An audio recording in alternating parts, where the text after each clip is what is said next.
చంద్రబాబు నాయుడు ఎంతగా రెచ్చిపోయి ఇంకా అబద్ధాలు చెప్తూనే ఉన్నాడు.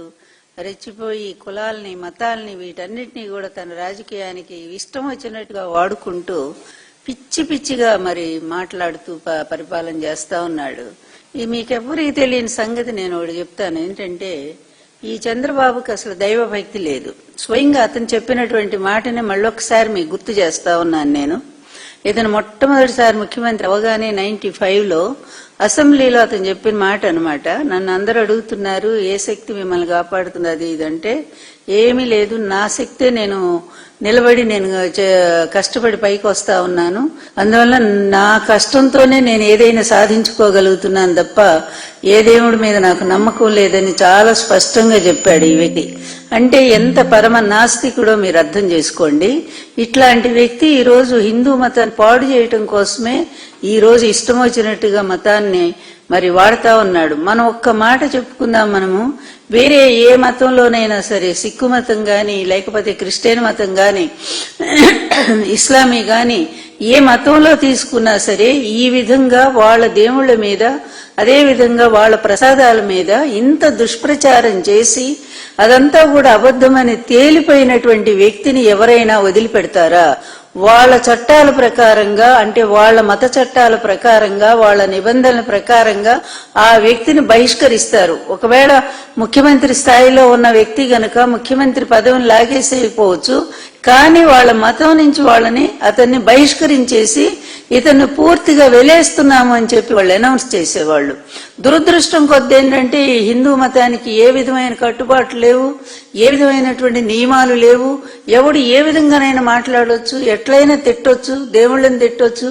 వాళ్ళకి చెప్పుల్లో కూడా బొమ్మలేసి చెప్పులు తయారు చేసి కంపెనీలు అమ్ముకోవచ్చు. అప్పుడు కూడా వీళ్ళకి సిగ్గు రాదు అంతే. ఎందుకంటే ఇట్లాంటి పనికి మాలిన వాళ్ళంతా కూడా హిందూ మత ద్వేషులు.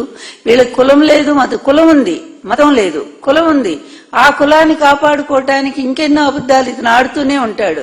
అంటే ఒక ప్రజాస్వామ్య పరిరక్షకుడైనటువంటి ఒక వ్యక్తి నీచమైన పరిపాలన సాగిస్తూ తన ప్రత్యర్థిని, తన కొడుకు వయసు ఉన్నటువంటి జగన్మోహన్ రెడ్డి గారిని గెలవలేక అడ్డదారిలో ఏ విధంగా గెలిచాడో మన ప్రభాకర్ గారు చాలా స్పష్టంగా చెప్పారు.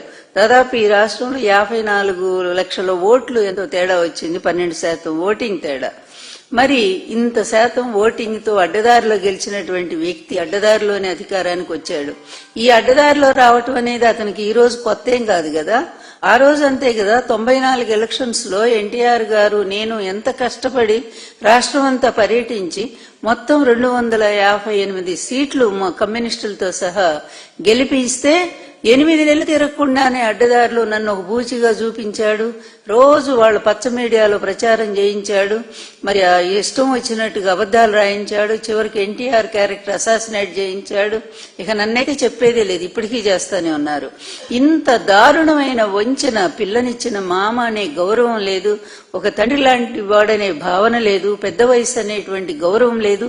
ఇట్లాంటి ఒక వ్యక్తి, ఇటువంటి పనికి మాలిన బుద్ధులు ఉన్నటువంటి వాడు, ఇటువంటి నీచమైన స్వభావం ఉన్నటువంటి వాడు, ఇతను ఫ్రమ్ ద బిగినింగ్, ఇతని బాల్యం నుంచి మీరు ఇతని జీవితం చూస్తే చాలా క్లియర్ గా మనకు అర్థమయ్యేదంతే. ఇతనికి ఊహ తెలిసిన దగ్గర నుంచి అబద్ధాలతోనూ వెన్నుపోట్లతోనే ఎప్పుడూ కూడా పిచ్చి రాజకీయాలు చేస్తూనే ఉన్నాడు. యూనివర్సిటీలో కూడా అంతే, కులాల మధ్య చిచ్చు పెట్టాడు. రెడ్డి కమ్మ అనేటువంటి కులాల మధ్య చిచ్చు పెట్టాడు. అక్కడ అంతే, వాళ్ళ దగ్గర డబ్బులుగా చేసేవాడు, వీళ్ళ దగ్గర డబ్బులుగా చేసేవాడు. ఎందుకంటే చాలా పేద కుటుంబంలో 2 ఎకరాల్లో పుట్టినటువంటి వాడు ఏమి ఇంట్లో పైసలు ఇచ్చేటువంటి వాడు కాదు ఇతనికి. అట్లాంటిది ఎప్పుడూ కూడా ఇతరుల చేతిలో ఉండేటువంటి అమ్ముకోవటం, ఆ డబ్బులు తెచ్చుకోవటం. ఇతని జీవితం అంతా కూడా ఇంత నీచమైన చరిత్ర ఉన్నటువంటిది, ఇంత క్షుద్రమైనటువంటి వ్యక్తి ఇతను. ఇట్లాంటి వాడు దురదృష్టం కొద్ది ఆంధ్రప్రదేశ్ చేసుకున్న దురదృష్టం ఏంటో, ఇతనే మరి 3 సార్లు ముఖ్యమంత్రిగా రావటం జరిగింది. ఎట్లా వచ్చాడంటే అందరికీ తెలిసినటువంటి సత్యమే. ఎన్ని అడ్డదారులు దొక్కుతాడో, అవసరానికి ఏదేన్ని ట్రంప్ కార్డుగా వాడతాడో మనం చూశాము. గతంలో బీజేపీతో 99లో బీజేపీతో స్నేహం పెట్టుకున్నాడు. అప్పటి వరకు కూడా అతనికి మతాలను పనికిరావని చెప్పి స్టేట్మెంట్లు ఇచ్చేవాడు. మత రాజకీయాలు వద్దు, మనకు అందరూ సమానం అని చెప్పేవాడు. అది పోయింది. తర్వాత 99లో వాజ్పేయి గారి పేరు చూసి ఆయనతో పెట్టుకున్నాడు.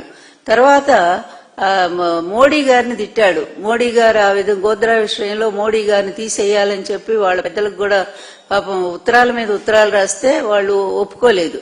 తర్వాత ఓడిపోయిన తర్వాత మళ్ళీ ఎలక్షన్స్ 2004లో ఓడిపోయిన తర్వాత మళ్ళీ వెంటనే మార్చేశాడు. అది హిందూ మతం అనేది తీసిపడేశాడు. అంతకుముందు బీజేపీ అలాగే హిందూ మతం, ఆ దేవుళ్ళు, ఆ హంగామా అంతా అది అయిపోయిన తర్వాత వెంటనే మళ్ళా ఒక క్షమాపణ చెప్పేశాడు బహిరంగంగా. ఎవరికి? ముస్లింస్ కి బహిరంగ క్షమాపణ చెప్పాడు. నేను తప్పు చేశాను, చాలా పొరపాటు, హిందుత్వవాదం ఉన్నటువంటి బీజేపీ పార్టీతో పెట్టుకొని చాలా తప్పు చేశాను, అందువల్ల ఇక నుంచి నన్ను క్షమించండి, నేను ఇంకెన్నడూ మతం జోలికి పోను, ఆ మతం జోలికి పోను, వాళ్ళ జోలికి పోను, మీరే నాకు కావాలి అని చెప్పి మళ్ళీ అక్కడ ఒక అబద్ధం. మళ్ళీ ముస్లింస్ నమ్మించడానికి ఎలక్షన్ లో అయినా ఓడిపోయాడు, అడ్డదిడ్డంగా ఓడిపోయాడు రాజశేఖర రెడ్డి గారి టైంలో. ఇతని జీవితంలో ఇతని ఎయిమ్ ఒకే ఒక్కటి ఉంటుంది ఎప్పుడూ కూడా, తను అధికారంలోకి రావటానికి ఎంత నీచానికైనా దిగజారిపోతాడు. అధికారం ఎందుకయ్యా అంటే తను అనుకున్న లక్ష్యం చేరటానికి. ఆ లక్ష్యం ఏంటంటే లక్షల కోట్లు సంపాదించడానికి. ఇంతే. అతి పేదరికంలో పుట్టినటువంటి అతను చిన్నప్పటి నుంచి అతను పెట్టుకున్నాడు, నేను ఎట్లయినా సరే ఘటం విద్యాత్ పటం విద్యాత్ కుర్యాత్ రాసవరోహణం ఏనకైనాపి ప్రసిద్ధో బభూ అని చెప్పి నీతి శాస్త్రం చెప్తా ఉంది, ఒక సంస్కృత శ్లోకం. నువ్వు ఏ విధంగానైనా సరే పటం విద్యాత్ ఘటం విద్యాత్, కుండలు పగలగొట్టు, లేకపోతే గుడ్డలు చింపేసేయి, లేకపోతే గాడిదనెక్కి ఊరేగు, లేదా ఏ ఎదవ పనైనా చెయ్యి, కానీ దాంట్లో నీ అంత గొప్పవాడు లేడనిపించుకో.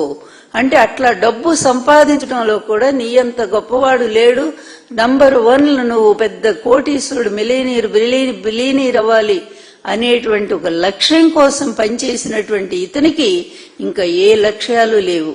ఈ ప్రజలేంటో వాళ్ళ గోడేంటో తెలియదు, అసలు అసహ్యం కూడా ఇతనికి. అలాగే పరిపాలన ఏంటేంటో కూడా ఇప్పటి వరకు కూడా అర్థం కానటువంటి వ్యక్తి ఎవరైనా ఉన్నారంటే అతను ఒక్కడే. అడ్మినిస్ట్రేషన్ కరెక్ట్ అర్థం కూడా చెప్పలేనటువంటి వాడు. అట్లాంటి వాడు అతని లక్ష్యం ఏంటంటే లక్షల కోట్లు సంపాదించాలి. చేరాడు ఆ గోల్. ఆ రోజు నుంచి ఈ రోజు వరకు అతని మీద ఎన్ని కేసులు ఉన్నాయో ఆ కేసులన్నీ మాఫీ చేసుకోవటానికి ఇదిగో ఈ డబ్బునే మళ్ళీ అస్త్రంలా మార్చుకొని ఆ డబ్బుతోనే అన్ని వ్యవస్థలను కూడా కొనేసుకుంటూ తెలిసిపోయింది. ప్రతి వ్యవస్థలో ఉండే లోపాన్ని ఆసరా చేసుకొని ఇతను డబ్బుతో వాళ్ళ నోరు మోయిస్తూ ఈ విధంగా తెలుగుదేశం పార్టీని కబ్జా చేశాడు. అంతకుముందు కూడా అంతే. ఎన్టీఆర్ తో ఉన్నటువంటి వ్యక్తులందరినీ కూడా ఒక పథకం ప్రకారంగా బయటికి పంపించేసి నాదెళ్ల భాస్కరరావు దగ్గర నుంచి, అదేవిధంగా నల్లవో శ్రీనివాసరెడ్డి దగ్గర నుంచి, జానారెడ్డి దగ్గర నుంచి ఇంకా చాలా మంది ఉన్నారు. ఇట్లాంటి వాళ్ళందరినీ కూడా బయటికి పంపించారు ఉపేంద్ర గారి దగ్గర నుంచి. అంటే అప్పటి నుంచి కూడా ఒక గోల్ పెట్టుకున్నాడు. అతనికి ఎన్టీఆర్ పట్ల, ఎన్టీఆర్ కుటుంబం పట్ల ప్రేమ ఏమీ లేదు. ఇటువంటి వ్యక్తులు మనం అరుదుగా చూస్తాం. ఏ మమకారాలు లేనటువంటి వ్యక్తులు, చివరికి రాజకీయానికి భార్యను కూడా వాడుకునేటువంటి మనస్తత్వం ఉండే వ్యక్తులు ఇట్లాంటి వాళ్లే.